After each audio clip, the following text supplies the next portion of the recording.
So I got a really big bass on right now. Oh no, oh God. Oh, no. Yeah, wind's blowing. Guess what? Look at that beast. That line is so frayed, and I should have retied, but I'm talking about, see how that trocar just sticks him right there like that? That little bitty trocar,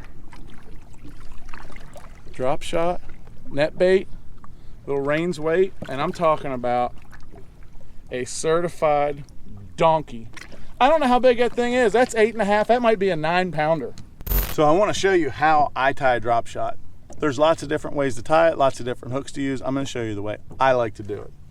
So I take a 1/0, not a 1/0, this is a number 1 trocar hook, straight shank.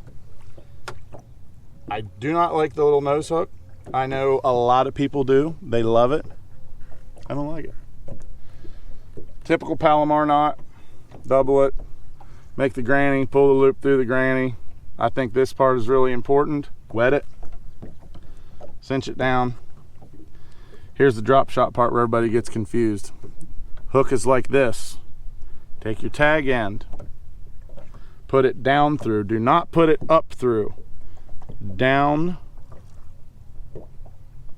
through like this. Then that way your hook stands like that, stands properly. If you put it up through, it's gonna stand like this. You don't want that. Take a little Rains down shot weight, and then you can just pull the line up through like that, and it's in there.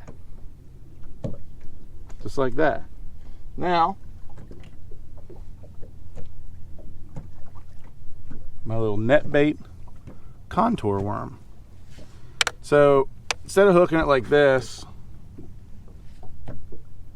like everybody does, not a fan. I take it and run it all the way through the worm like that, so it rigs out like that. Yes, this part of the worm doesn't wiggle. This part of the worm still wiggles. When you nose hook, the whole worm wiggles. When you nose hook, I miss a lot of them. Maybe you don't, I do. That's how I rig. Almost messed up my toothpick. That's how I rig a drop shot. Whether I'm up north fishing for big smallmouth, whether we're down south like we are today, I seem to hook way more. Look out. I seem to hook way more of them. Most of the time, it's a Halo TI 7-foot medium action 2500 series Ardent. Big deal to me. Green line. Two things. One reason, because I'm old.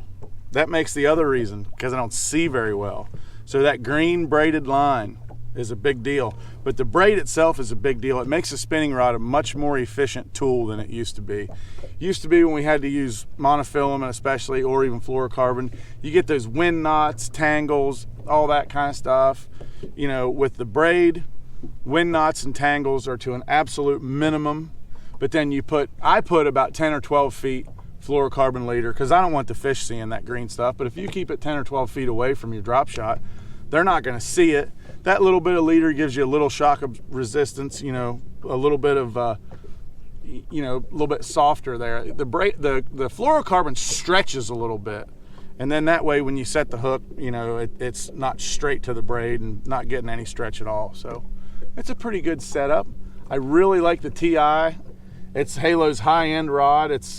They're pretty expensive, but when you're throwing a technique like this where it's sometimes really subtle, the last one we just caught, there's nothing subtle about it. He shellacked it. But sometimes it's really, really subtle, especially if you're fishing deep. You know, you get up north fishing smallmouth 30 or 40 feet deep. You know, you really need that good sensitivity, and that Halo TI definitely is sensitive. Let's see if we can get another one.